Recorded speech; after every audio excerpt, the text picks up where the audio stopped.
every single day on our Facebook page, on our email, on the forum posts. Wyndham owners just now finding out that there's roughly 13 total Wyndham resorts that are closing, ceasing operations, and will be sold off under Chapter 11 bankruptcy at the end of this year. It is wild to me because most of these have now already sent out weeks ago, and some of you have already had the meetings to vote for bankruptcy and the Chapter 11 liquidation sales. But to see people who, hey, I just heard about this, there just shouldn't be this many people. I mean, TUG is a very, very small percentage of the timeshare industry as a whole. So the fact that we get so many people that are just now finding out or saw one of our videos talking about the Wyndham resorts closing, that they've still not got any communication from their resort or still not got any email or a phone call, that had no idea these votes are taking place.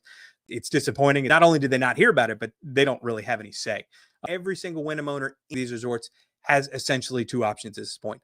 The first is to ride it out, meaning if you just don't do anything and you don't vote, you're likely going to just get a check for a small pittance when the resort is finally sold. After all of the bankruptcy costs, after all the lawyers are paid, after all of the taxes to pay next year's maintenance fee, since no one's going to be paying it, whatever's left over, you get 1/51st of one room. And I think someone estimated in one that was going to be somewhere around $400, which is yippee. So the good news is if you do nothing, you're likely to get a check. Now, the bad news is that check's probably not going to be very large.